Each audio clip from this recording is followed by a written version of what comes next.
Bonjour à vous, merci de me recevoir chez vous pour cette nouvelle vidéo. Peut-être, comme beaucoup, avez-vous aujourd'hui cette conviction profonde que nous sommes arrivés dans les tout derniers jours de la période de la grâce de Dieu. Qu'est-ce qui doit alors se jouer sur la terre dans ces moments particuliers, avant qu'arrive la tribulation et le jugement terrible qui attend ce monde, un monde devenu sous nos yeux largement apostate et sans même parfois en éprouver la moindre honte. Alors, ce qui me semble personnellement être actuellement à l'ordre du jour pour Dieu, je n'ai pas la prétention de parler à sa place, mais il me semble que c'est la préparation de l'épouse de son fils à entrer dans le ciel pour ses noces avec Jésus. Cette préparation passe par un réveil des affections pour Jésus que veut produire Dieu en ce moment. Parce qu'il est écrit que dans les derniers temps, la charité de plusieurs s'est refroidie.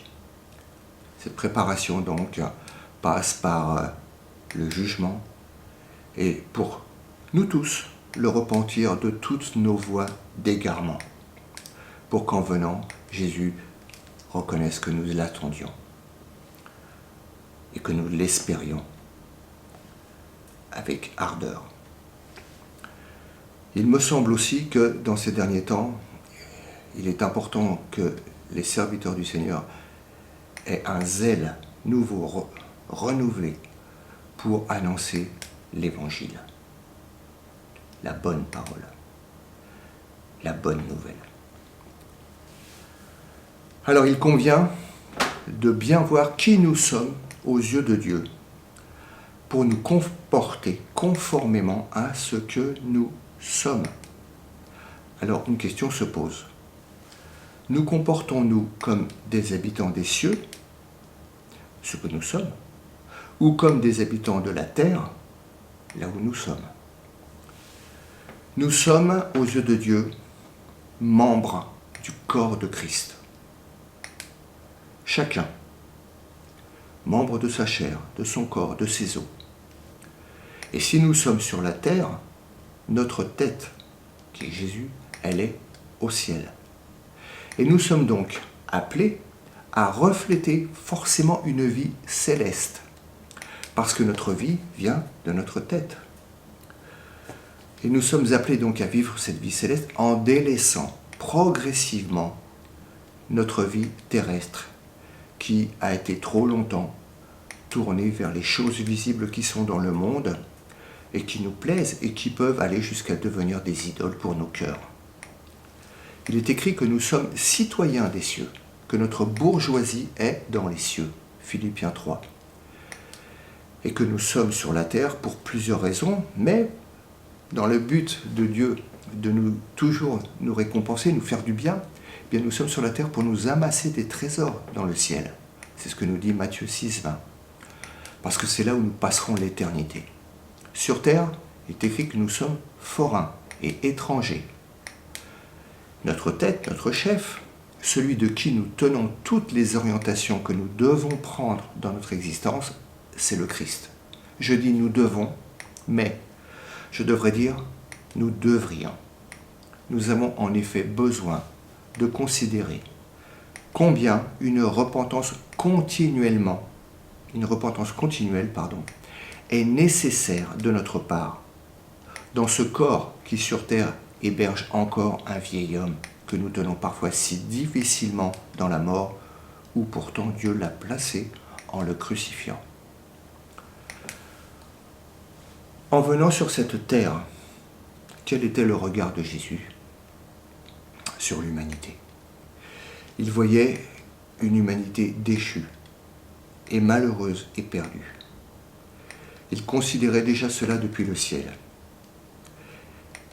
Et c'est pourquoi il a quitté sa demeure bienheureuse d'en haut pour, comme fils de l'homme, envoyé du Père, venir chercher et sauver ce qui était perdu. Nous étions morts. Pour chercher, pour retirer, pour arracher des âmes au présent siècle mauvais. Et pour nous sortir de l'esclavage du péché. Christ, tête du corps que nous formons, cherche-t-il à nous donner autre chose à considérer avant tout en voyant le monde? Il dit que nous sommes ses ambassadeurs. Nous sommes donc encore ici pour délivrer son message, annoncer l'Évangile, et cela depuis des cœurs qui ressemblent aux siens, des cœurs compatissants, des cœurs confiants dans sa puissance pour ouvrir les cœurs. Sa vie, la vie de Jésus, aujourd'hui, en nous, sur la terre, par la présence de Dieu l'Esprit Saint qui demeure avec nous, n'a-t-elle pas cet objectif d'apporter sa parole au monde et d'agir en son nom? Envoyé par le Père, Jésus, en venant sur la terre, a renoncé au ciel sa demeure. Il a renoncé à sa gloire, à sa volonté propre pour cette mission. Il s'est anéanti. Il a pris la dernière place. Lui, le roi, il s'est fait serviteur. Et nous, en vivant de sa vie, ne devrions pas, nous aussi, renoncer à notre demeure sur terre, à notre volonté propre qui est tournée vers le monde et les choses qui nous plaisent dans ce monde, pour voir avant tout notre prochain et en lui une âme que Dieu aime et qu'il veut sauver. Certainement, si nous confessons avoir de la peine à réaliser cela dans toutes nos journées, ce n'est pas une fatalité. Nous sommes membres de son corps. Un membre du corps ne peut pas être vivant en étant séparé de la tête du corps. En revanche, en étant attaché par la foi au Seigneur, la tête, nous sommes rendus vivants et utiles au Maître. En voulant sauver sa vie, orientée vers les choses terrestres, en s'installant sur la terre, on se sépare de la tête qui est dans le ciel et on perd sa vie, non pas son salut, on perd son temps. En renonçant à son ancienne vie, eh bien on sauve sa vie. C'est ce que nous dit Marc, au chapitre 8, à partir du verset 35. Il est important de considérer ces deux chemins ainsi que notre responsabilité, car Dieu n'agit puissamment que dans ceux qui, dans leur mesure, se sont soumis à lui, une fois leur résistance abattue, et cela par son œuvre de sanctification en eux. C'est l'œuvre de Dieu, notre sanctification. Il y travaille chaque jour, et par sa providence. Alors, cela montre un sacrifice. Donc je le répète, ce sacrifice, Dieu travaille à amener ses enfants à le consentir, et à le consentir joyeusement. Il ne fait pas de nous des esclaves. En versant son amour dans notre cœur, en transformant nos regards sur toutes choses, en nous amenant à la communion de ses pensées, en nous donnant un esprit de franche volonté, nous, ses bien-aimés, nous pouvons alors, et c'est le fruit de sa grâce, nous livrer par amour pour lui et par amour de l'Évangile. Ceux qui connaissent réellement Jésus dans la lumière, et c'est possible, bien sûr, ça commence à la conversion, ceux qui réalisent sa présence ne peuvent rien désirer de mieux que de vivre toujours plus près de lui, en reconnaissant tout ce qu'il leur a déjà apporté, cette paix et cette conscience d'être enfin aimé et de ne plus être seul au monde. Comment préférer vivre à distance de celui qui donne sa paix, de celui qui aime comme jamais homme n'a aimé et qui est aussi Dieu, c'est-à-dire tout-puissant pour protéger, pour garder les siens. Il est même dit lorsque on s'attaque à nous que celui qui nous touche la prunelle de son œil, selon Zacharie 2,8. Cela montre à quel point nous sommes précieux aux yeux du Père. Celui qui voit distinctement en Christ son sauveur, son berger, son frère, il se jette dans ses bras en s'abandonnant à lui. Celui qui sait également que Dieu est son Père, il se confie en lui. Il a cette crainte, c'est-à-dire ce respect plein de révérence. Et il a compris qu'il doit lui obéir. Et c'est possible. Et ça devient possible donc de faire sa volonté. Je vous cite l'Écriture. Je vous exhorte donc, frères, c'est-à-dire sans exception de personne, tous les croyants, par les compassions de Dieu, dans la conscience de l'amour dont nous sommes aimés. Je vous exhorte donc, frères, par les compassions de Dieu, à présenter vos corps en sacrifice vivant, saint, agréable à Dieu, ce qui est votre service intelligent. Et ne vous conformez pas à ce siècle, mais soyez transformés. Là est le secret. Comment ? Par le renouvellement de votre entendement. Pour que vous discerniez quelle est la volonté de Dieu, bonne et agréable, c'est-à-dire qu'il peut agréer, et parfaite. Romains 12, versets 1 et 2. Alors, quel est donc ce service, cette mission qui incombe à un enfant de Dieu sur la terre, je dirais même à tous ses enfants ? Voici une liste, elle n'est pas exhaustive, donc être le sel de la terre, c'est-à-dire retenir la corruption. Je vous donne un exemple très concret. Vous êtes dans quelque lieu que ce soit, dans la présence du Seigneur Jésus. Ceux qui vous côtoient, quelque part, sentiront qu'il y a des attitudes qui sont inappropriées auprès de vous. Et ils en seront gardés. C'est ainsi que le sel agit pour lutter contre la corruption. Je lis aussi que parmi ces missions, il y a être la lumière du monde et aussi être la bonne odeur de Christ. Et cela pas nécessairement par des paroles, mais par un comportement habituel qui nous fait reconnaître comme ayant été avec le Christ. Différent de ses concitoyens qui sont de plus en plus agressifs dans ces derniers jours. Cette mission, c'est aussi être une lettre de Christ. Dire des mots choisis. Être collaborateur de Dieu. Être ambassadeur pour Christ. Faire l'œuvre d'un évangéliste. Alors, comment faire vivre authentiquement tous ces personnages en nous ? Eh bien, ce que Dieu nous demande d'être, n'est-ce pas parce que nous le sommes déjà à ses yeux ? Car il nous voit en Christ. Et en Christ sont toutes nos ressources. Et c'est très concret. Pour lui plaire, Dieu va nous donner de réaliser pleinement ce qu'il nous demande. Et parce que ce que Dieu demande, il le produit en nous. Il fait en nous et le vouloir et le faire. Si du moins nous avons vraiment compris et accepté que nous ne nous appartenons plus pour faire notre propre volonté, mais que nous avons à nous soumettre à lui pour faire sa volonté.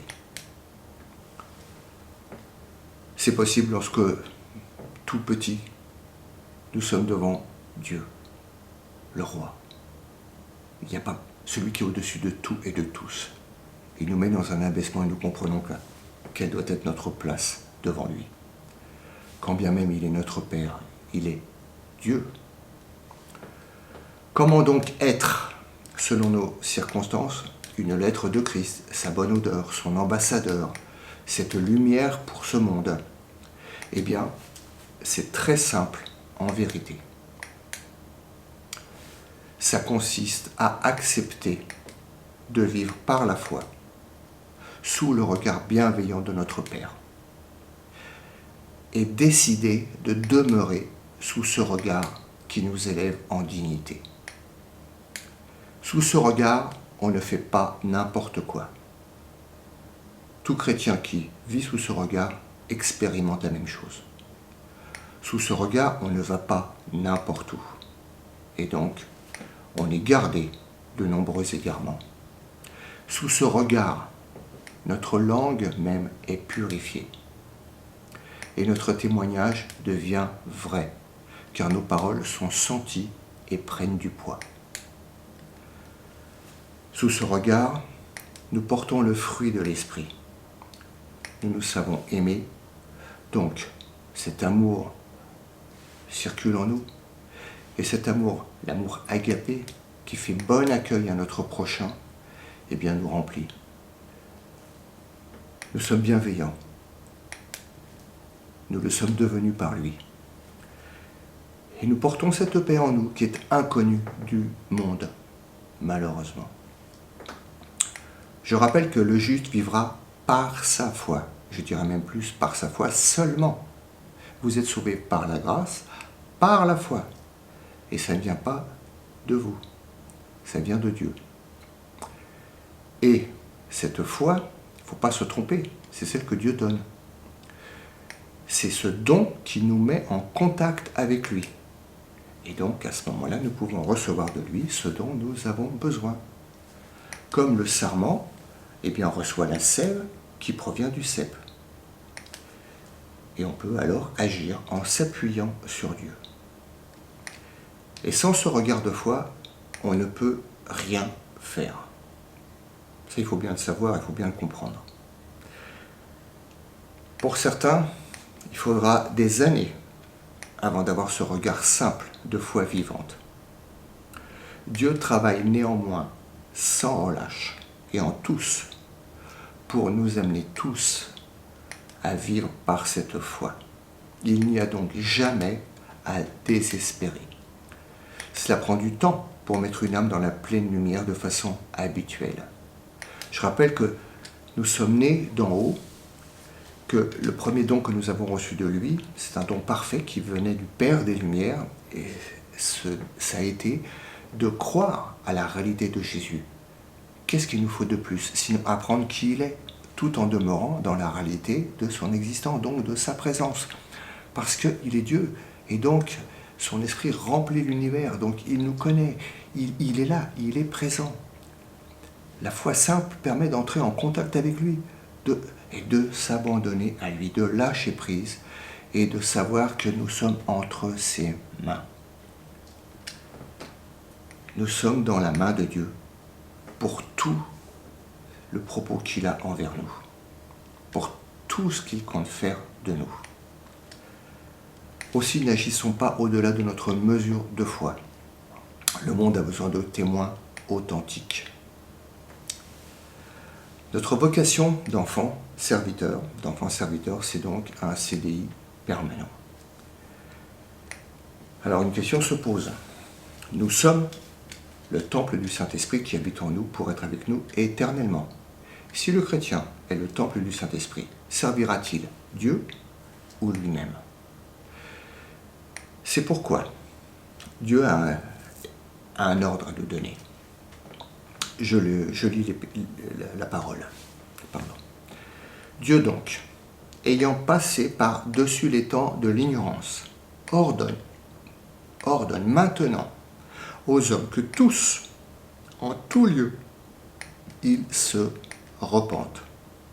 Parce qu'il a établi un jour auquel il doit juger en justice la terre habitée par l'homme qu'il a destiné à cela, de quoi il a donné une preuve certaine à tous, l'ayant ressuscité d'entre les morts. Acte 17, 30. Il est question donc de se repentir.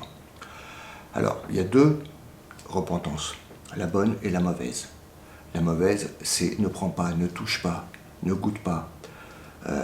C'est-à-dire un homme qui cherche à se rendre meilleur en se privant et en ne vivant que sous des interdictions et avec, au bout du compte, une grande frustration qui ne donne aucun résultat. La repentance, c'est un changement d'état d'esprit qui va amener un changement dans notre comportement. Je donne un exemple tout simple. Un des deux brigands sur la croix, dans un premier temps, il insultait le Seigneur. Ensuite, il s'est repenti. Nous ne savons pas comment ça s'est passé en lui, mais voici ce qui s'est produit. Son regard sur le Seigneur Jésus a changé. Il a vu en lui le Seigneur et il a reconnu en lui celui qui ressusciterait et qui devra revenir dans son royaume. Il est d'ailleurs écrit, si tu crois dans ton cœur que Jésus est le Seigneur et que Dieu l'a ressuscité entre les morts, tu seras sauvé. C'est une promesse, c'est écrit, il n'y a pas à en douter. Alors, cet ordre de se repentir, il ne concerne pas que les non-croyants, mais tous les hommes, et donc forcément les enfants de Dieu. Parce que nous devrons passer par le tribunal de Christ. Mais heureusement, à ce tribunal, il n'y aura pas de procureur général pour demander la peine de mort. À ce tribunal, le feu de la pureté de Dieu éprouvera ce que nous aurons édifié dans notre existence, et il ne restera que ce que nous aurons laissé Dieu produire en nous, même à notre insu. Aucun verre d'eau donné en son nom ne sera oublié. Matthieu 10, 42. Nous avons donc besoin de séparation d'avec le mal pour être remplis du bien. Et pour cela, nous avons besoin de discerner, de reconnaître là où est le mal et de ne pas nous engager. Et cela n'est possible qu'en étant dans la lumière de Dieu. Et cette lumière, elle nous vient par la parole de Dieu, qui est une lampe. Parce que cette parole, elle discerne en nous toutes les intentions du cœur. Et elle est propre, pas comme une épée à deux tranchants, à juger de toutes choses en nous. Nous avons donc besoin de reconnaître nos égarements et d'en être donc purifiés. Dès que nous les reconnaissons, nous les confessons et Dieu nous purifie.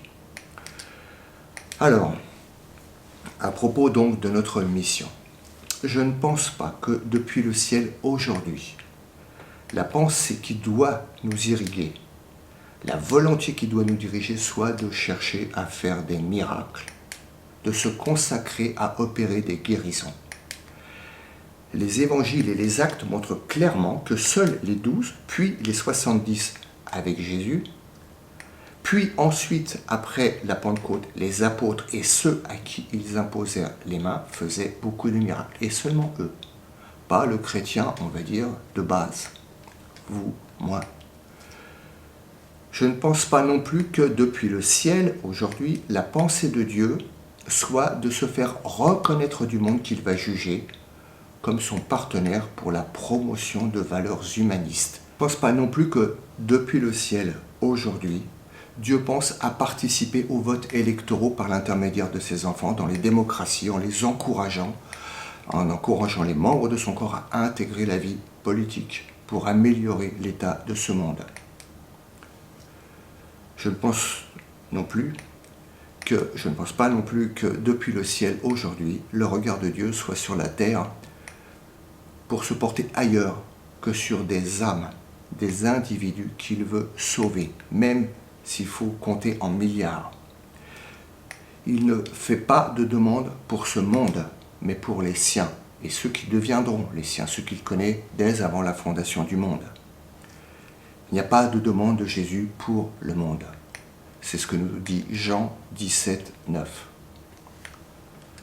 Lorsque nous sommes séparés de la tête du Christ, dans un service, en agissant sans mandat de sa part, mais lorsque l'on agit selon son propre chef, sans être dans un esprit d'obéissance, le seul esprit qui permettrait que nous soit révélée la volonté de Dieu particulière, eh bien, ce chrétien est dans une mort spirituelle, car alors, la sève qui apporte la vie n'irrigue plus le sarment.